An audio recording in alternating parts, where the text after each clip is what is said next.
Hi అండి, నమస్తే. నేను మీ Lakshmi Kamakshi. Welcome to our channel BLK Telugu vlogs.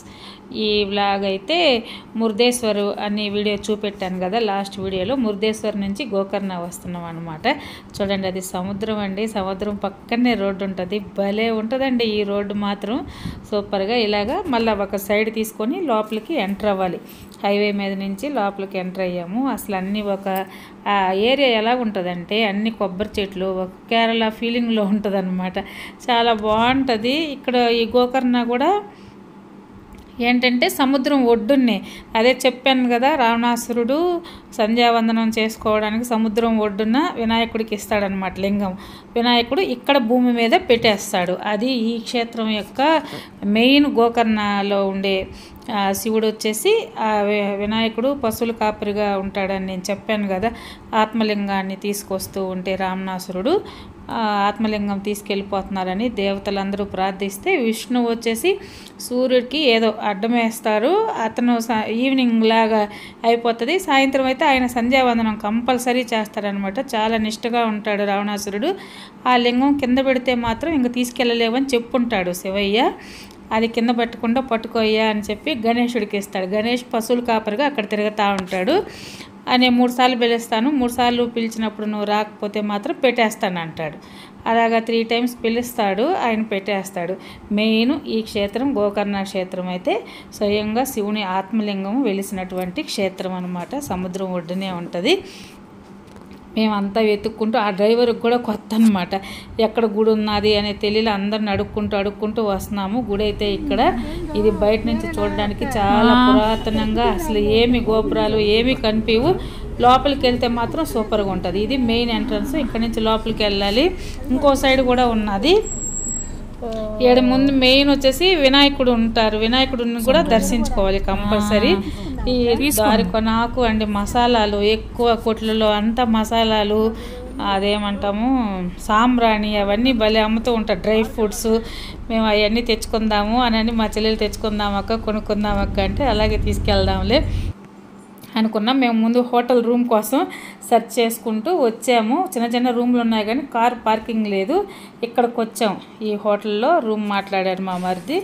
అది 4,500 అయింది. అందరికీ తలా ఒక బెడ్ ఉంది. ముందు అసలు ఫుల్ టైర్డ్ అయిపోయి ఉన్నాం.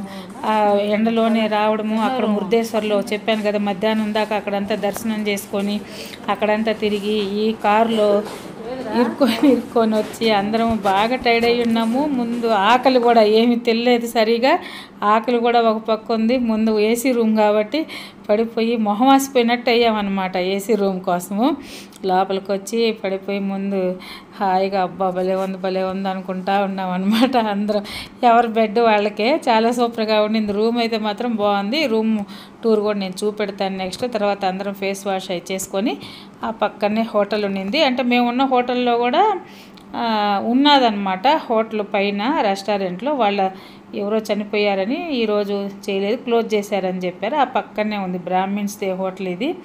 అయితే మాత్రం హోటల్లో తినక్కర్లేదండి, అసలు బాగానే ఉండవు, అసలు ఏమీ బాగుండవు. ముందు భలే బాధేసింది అక్కడ వంటలు తినాలంటే మాత్రము. ఎంత వెజిటేరియన్ హోటల్ అయినా చపాతీలు ఇస్తారు, అన్నం ఇస్తారు. కర్రీస్ అయితే మనకైతే అసలు నచ్చవు. ఒక పచ్చడి బాటిల్ అయినా బ్యాగ్లో వేసుకోబోయి ఉంటే బాగుండు అనిపించింది. ఇదైతే ఈవినింగ్. ఇంకా అప్పుడు మేము కొంతసేపు పడుకున్నాము.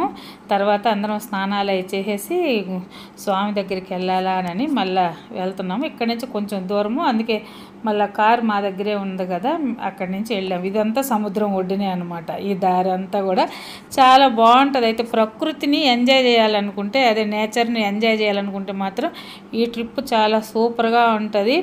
మరి ఎంత క్యాష్ పెట్టుకొని వెళ్తే రూమ్లు, ఏసీ రూమ్లు అవి కానీ బుక్ చేసుకున్నామంటే ఎండాకాలం అయినా కూడా బాగుంటుంది.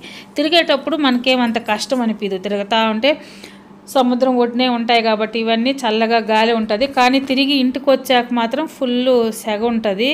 కంపల్సరీ ఏసీ రూమ్లు కానీ ఉన్నాయంటే మాత్రం హాయిగా ఎంజాయ్ చేయొచ్చు. అది చాలా బాగుండింది మాకైతే. ఇక్కడ ఈ 2 రోజులు మాత్రం ఏసీ రూములు దొరికాయి కాబట్టి కొంచెం హోటల్లో రూములు తీసుకున్నాం కాబట్టి మాకు బాగుండింది. ఒళ్ళు అలసిపోయినట్టు అనిపించలేదన్నమాట. ఇంకా ఇది బీచ్. ఇదంతా ప్రతి దగ్గర మసాలాలు, బిర్యానీలో వేస్తాం కదా మసాలాలు, డ్రై ఫ్రూట్స్ ప్రతి దగ్గర ఉంటాయి. ఇంకా ఇక్కడైతే మేము ఎక్కువ ఏమీ చూడలేదు. సముద్రం కూడా ఇంకా లోపలికి వెళ్ళాలి, అది సముద్రం ఒడ్డు అనమాట. చూడాలంటే ఇంకా లోపలికి వెళ్ళాలి, చీకటి పడిపోద్దిలే, ముందు దేవుడిని దర్శనం చేసుకుందామని అయితే దేవుడి కాడికి వెళ్తా ఉన్నాం అందరము.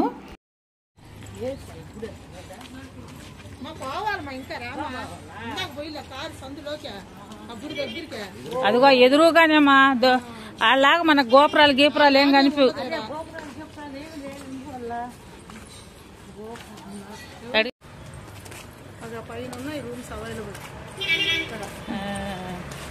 ఏడు కూడా ఉన్నాయి, ఏడున్నాయి ఉండయమ్మా. తీసినాలే మళ్ళా తీసుకుందాం. లోపల పోయి వచ్చి అది అబ్బా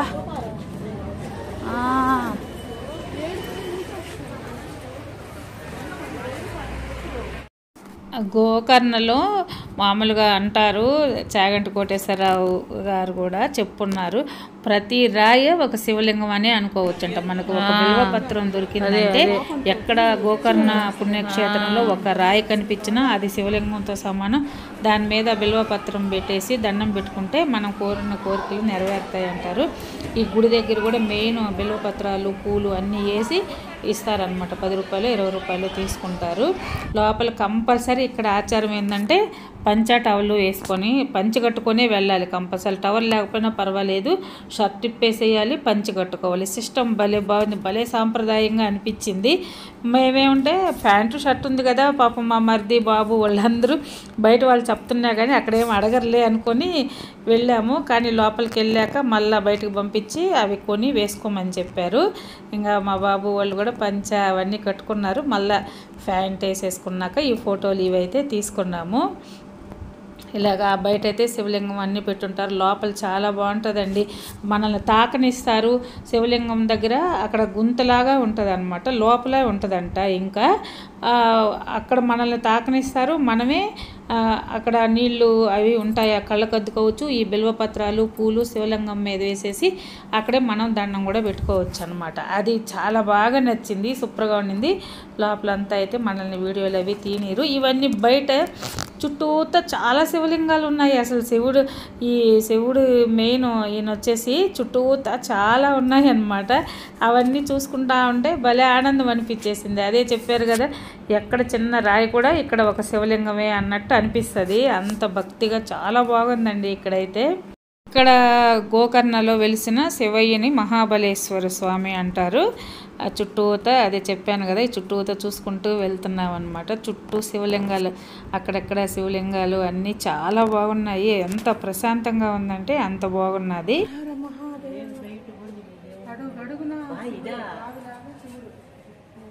శివలింగం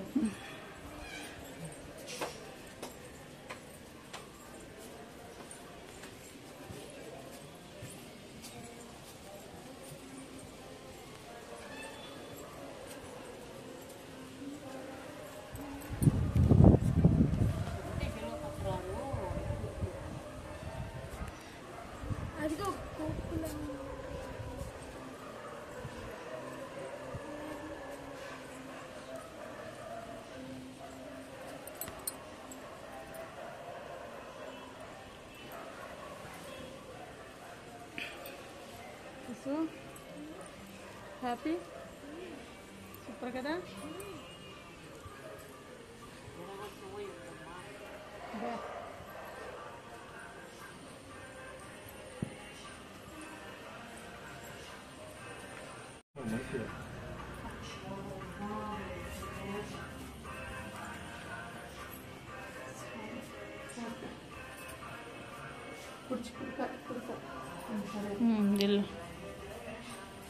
ఇటు సైడ్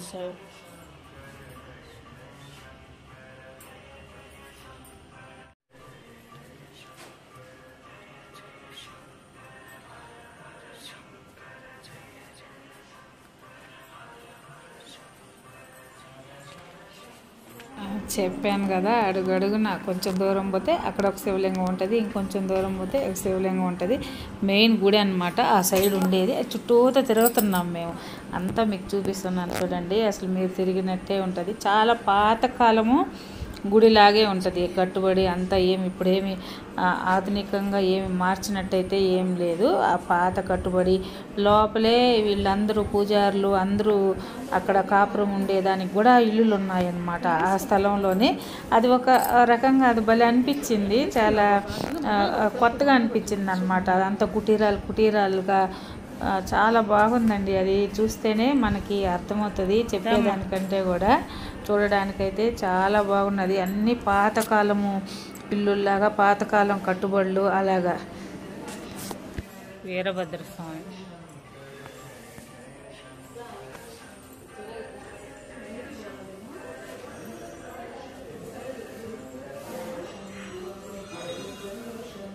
ఏమ్మా? ఓ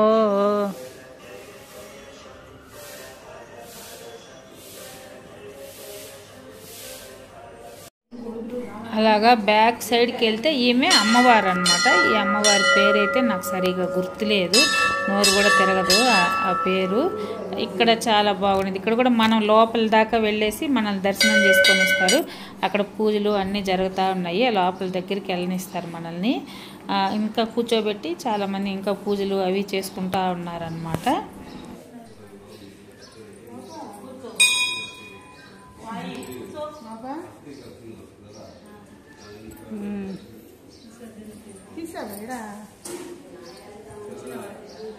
నేను తీసినాలే, పంపిస్తారా? ఈరోజే చుట్టూతా అంతా చూసేసుకుంటున్నాం అనమాట. మళ్ళీ పక్క రోజు కూడా వచ్చాము. ఆ రోజైతే దేవుడిని ఒకటే దర్శనం చేసుకొని మళ్ళీ మేము బయలుదేరే టైం అయిపోతుంది కదా. ఇప్పుడు నైట్ ఎంతసేపు అయినా ఉండొచ్చు, ఇబ్బంది లేదు. అందుకని అన్నీ చూసుకుంటా అన్నీ ఏమి మిస్ అవ్వకుండా వచ్చాము. చుట్టూతా ఇవన్నీ వచ్చి ఆ అమ్మవారు రూపాలు ఉంటాయి కదా, శక్తిపీఠాల గురించి అవంతా అక్కడ పెయింట్లు వేసి వాటి గురించి అంతా రాసున్నారు. ఇంకా ఈ సైడ్కి వచ్చాక కొంచెంసేపు కూర్చొని మేము రిటర్న్ అయితే బయలుదేరాము. ఇంకా చూడండి, అసలు చుట్టూతో చాలా ప్లేస్ ఉంటుంది. బయట నుంచి చూస్తే ఏదో గుహలోకి పోయినట్టు, లోపల అసలు గుడి చిన్న గుడి ఏమో అనిపిస్తుంది, కానీ లోపలికి వెళ్ళాక మాత్రం చాలా బాగా ఉంది. ఆ పాత గోపురం అనమాట అది. ఆ పాత రాయితో అప్పుడు కట్టినవే. ఈ కట్టుబడి అంతా కూడా చాలా దూరం ఉంది. చాలా నడిచాము చుట్టూతో, స్వామి చుట్టూ నడిచి వచ్చేసరికి చాలా దూరం పట్టద్ది. పెద్ద గుడి. లోపల మాత్రం కంపల్సరీ చూడవలసిన టెంపుల్ అండి ఇది మాత్రం. గోకర్ణ మహాపుణ్యక్షేత్రము, మహాబలేశ్వర స్వామి. ఇక్కడ ఆయన ఆత్మలింగం, శివుడు స్వయాన ఆత్మలింగం అన్నమాట. చాలా బాగుంటుంది.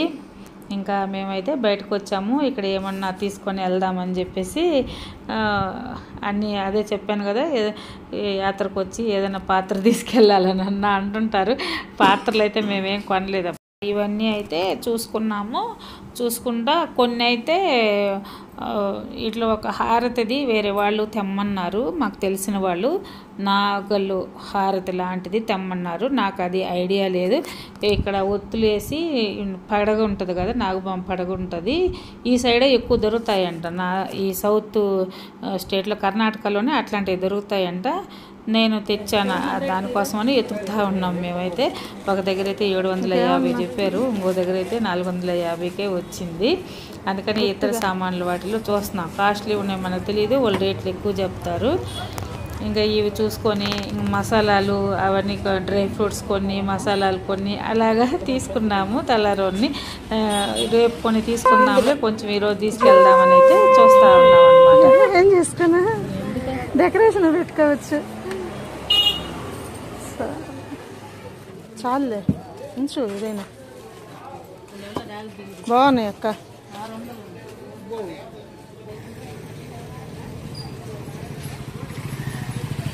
నేను దర్శించుకోకపోతే ఎట్టా? మెయిన్ నేను దర్శించుకోవాలా, అదే చూస్తున్నా నేను. దండం పోయి దండం పెట్టుకున్నాను.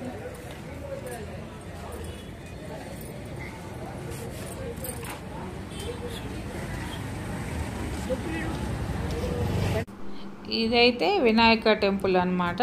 మాకు తెలియదు లోపల ఉంటుంది అనుకున్నాము. ఈ సైడ్ ఉన్నది. ఇటు నుంచి బయటకు వచ్చేటప్పుడు చూస్తే ఇక్కడ ఉందన్నమాట. కంపల్సరీ ఫస్ట్ వినాయకుడిని దర్శించుకొని మనము స్వామిని దర్శించుకోవాలా. అందుకే కదా ఆయనకు కోపం వచ్చి వినాయకుడు పూజించలేదు అని చెప్పేసి రావణాసురుడు ఆత్మలింగం అయితే కింద పెట్టేశాడు.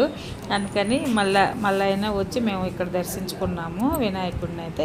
ఆ వినాయకుడి దర్శనం అయిపోయినాక కొన్ని మసాలాలు అవైతే షాపింగ్ చేసాము. అవన్నీ నేను నెక్స్ట్ వీడియోలో, ఈ వీడియో లెంత్ అయిపోయింది, నెక్స్ట్ వీడియోలో చూపిస్తాను. ఈ వీడియో అయితే ఇంతటితో అయితే క్లోజ్ చేస్తున్నానండి. నా ఛానల్ ఎవరైనా కొత్తగా చూస్తూ ఉంటే ప్లీజ్ లైక్ చేయండి, షేర్ చేయండి, సబ్స్క్రైబ్ చేయండి. థ్యాంక్ యూ అండి. బాయ్.